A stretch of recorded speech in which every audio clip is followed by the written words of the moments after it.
Okay, well I'm here, made it. I firstly like to acknowledge the Yagara people and Turrbal people on whose land we're meeting today.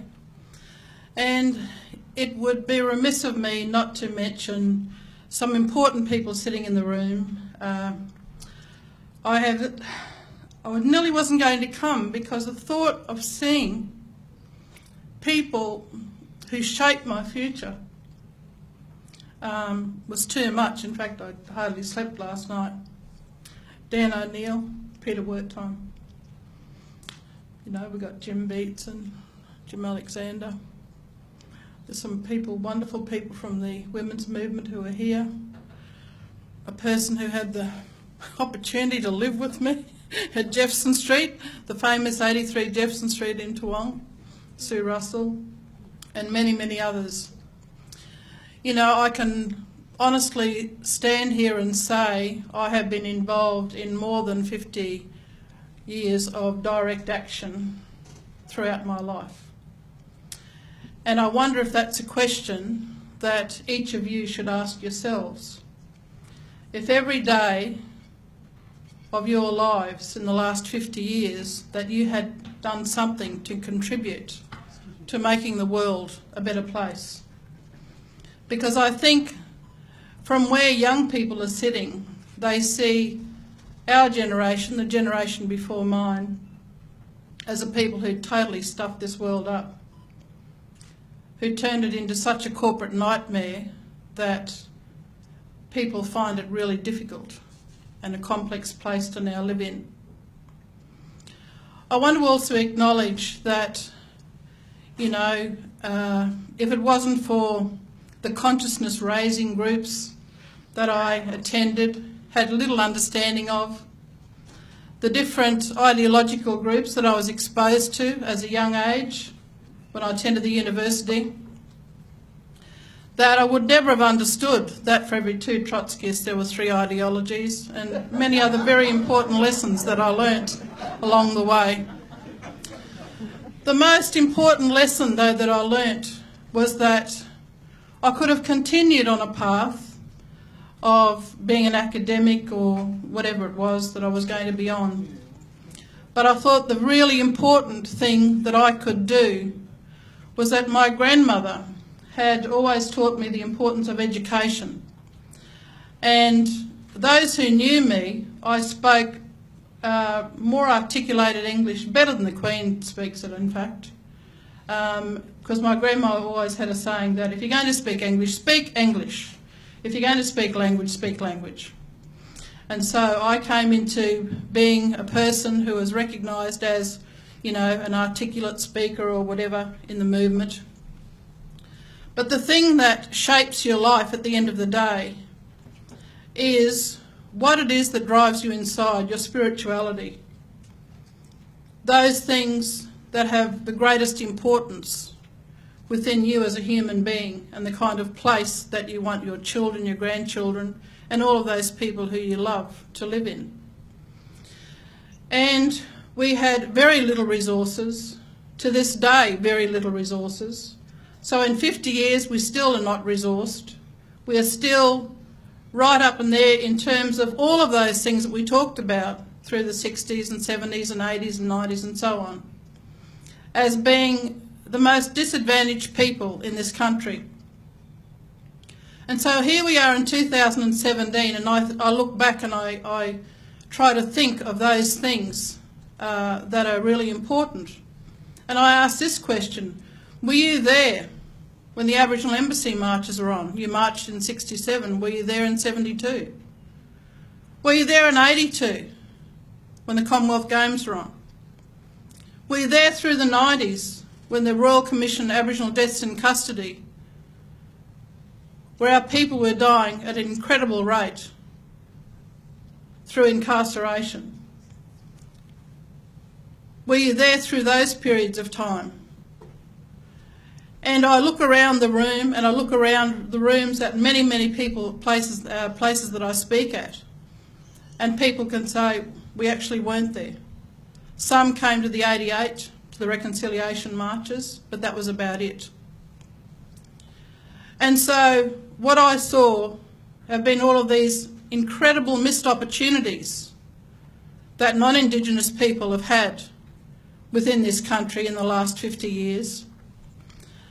And one of the greatest missed opportunities that I see was a very important one, which still hasn't happened to today.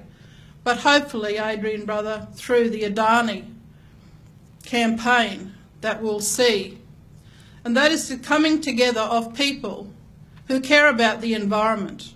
If it's too difficult for people to really understand the heart and soul of this country from an Aboriginal perspective, then for those who at least can empathise on the level of understanding the importance of being able to breathe fresh air, being able to drink fresh water, and these things, that the lesson that we should learn from the last 50 years is that we can go forward not having great understanding of either how I live as an Aboriginal person, how Adrian lives, and the world that we live in, which is so alien and so different to the world that most of you live in.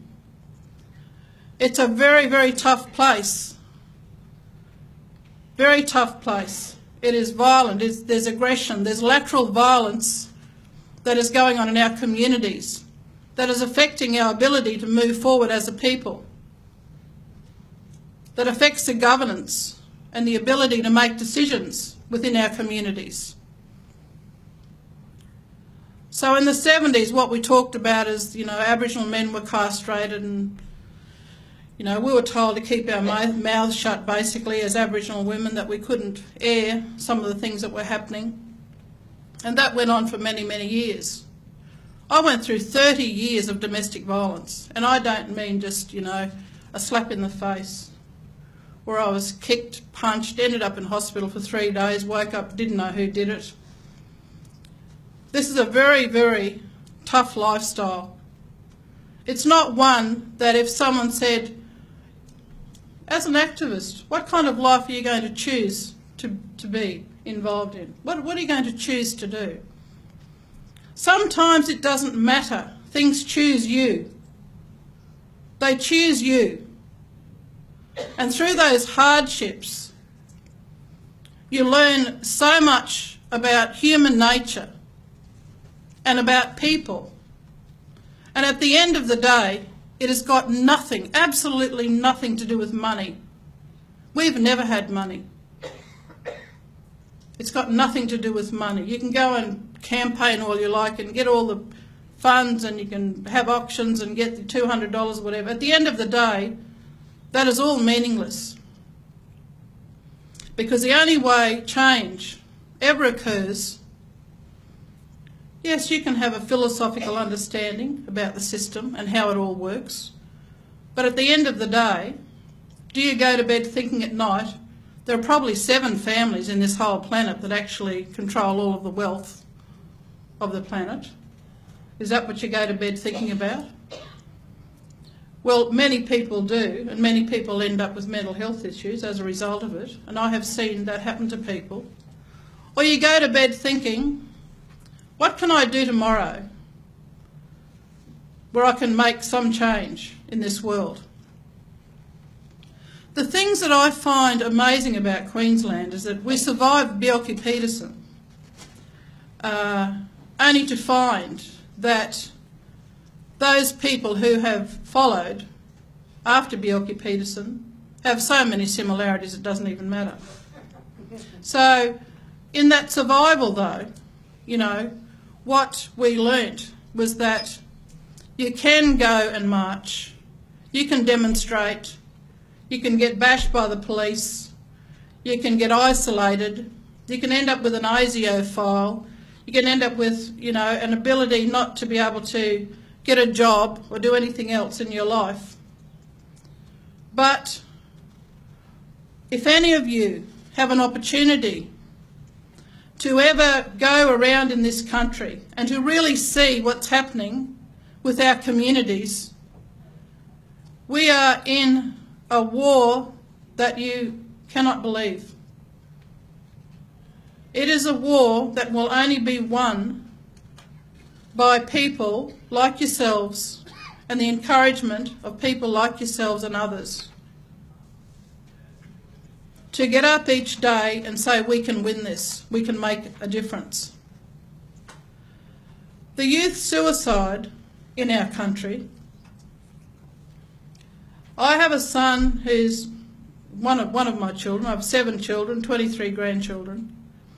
One of my sons, almost every week, goes to funerals of people who have suicided, young people, desperate people. And I look at that and I think about when I was that age. I never thought about suicide. My whole life was in front of me. I knew that I was going to be up in the morning doing something. There was no way that I felt such desperation that I would feel that there was no hope for me. I have always felt hope. Even in the darkest of times, I've always felt hope. And I want you to think about this for the Aboriginal community. In the next 10 years, the demographics are going to change so dramatically in that something like 75% of the Aboriginal population is going to be 25 years and under. In my whole clan, in my entire clan, hundreds of people, I'm the second eldest woman. I'm 64. Everyone else has died. 40s, 50s, 60s, 70s, all passed away. The oldest male is 59 in my clan. Now, it's very difficult to get your head around that, of what that means if you put all of the clans in this country together, of the 500 nations that still exist in this country, in Aboriginal Australia. We do not have what we fought for in the 70s, inalienable freehold title for land. The land rights we have is Clayton's land rights. Some of us have gone through native title processes for 22 years, come out the other end with consent determinations, and still have no access to traditional country. Those traditional knowledge holders and ecological knowledge holders in this country are not revered and not put up in platforms, and they're all dying. They're dropping off every day of the week because nobody wants to listen. And there's that feeling of despair and of not caring of what's going on. So as a nation, you know, they always say, what is the culture of Australia? What culture does Australia have? Well, it is a culture that needs to heal. That's what it is. There needs to be an acknowledgement, first and foremost, of the history. And people never like to talk about the history in the past. And every opportunity I get, I say, in our native title, 8 apical ancestors. In some nations, they have over 100 apical ancestors. What does that figure represent, that 8? It means 8 women survived massacres in Guamu Nation. That's what it means. That's what it represents. I grew up hearing that story from my grandmother, that her mother was one of the survivors. That's what it represents. We have a third of this country who of Australia has native title, and a lot of people really are under some kind of illusion that it means that we have land, that we have access, that we have bargaining power, that we have ability to go to the bank and get a housing loan or a loan to buy a property or something else. Sorry, that's not the case. And so I think that the question that we really need to be asking ourselves when we can come together at these kind of forums is, it's really about legacy, isn't it? It is what legacy is going to be left for future generations in this country. Now, we can leave it, you know, to the gods or spirits, whoever it is. But at the end of the day, the people who make the decisions are you, everyone who's got eyes, ears that work. We are the decision makers of our lives and of our futures. And each of us, it is incumbent upon us to take that responsibility to try to make a difference in this country. It is a beautiful country. You don't have to go anywhere in the world to see some magical places and magical people.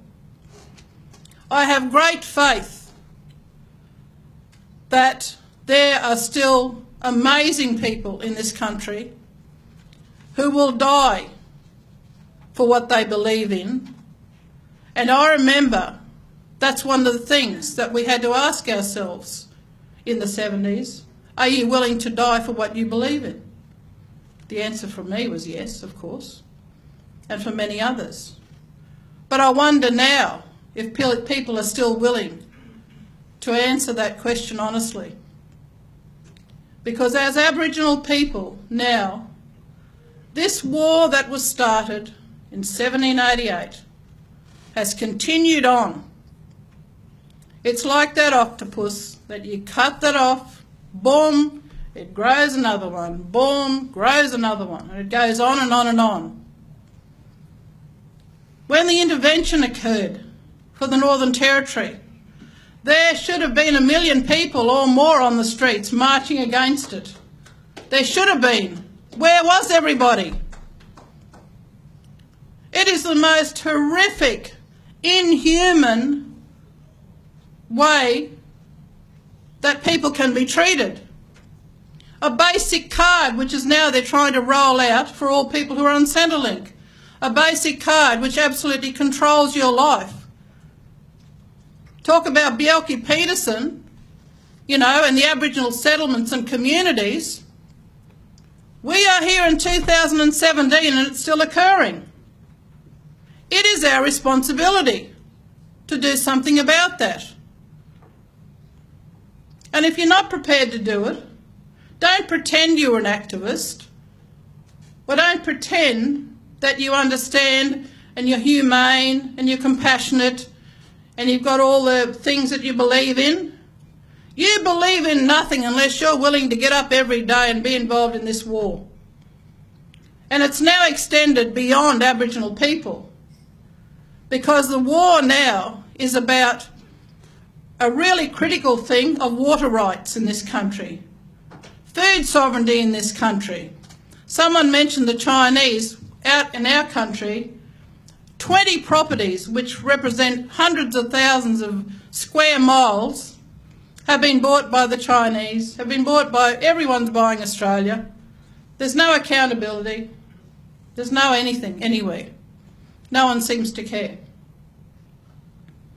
And so for those of us who do care, we're only human, we're only one individual. But if you have that passion and that commitment to make a difference, I believe, and I haven't really had this conversation with Adrian, but I believe that the Adani fight is going to be one of the biggest fights. It's like the Franklin Dam. It's going to be bigger than the Franklin Dam. It's one of those things that if we don't win this fight, then I hate to see the future for all of your grandchildren or great-grannies to come, and those who aren't even born yet.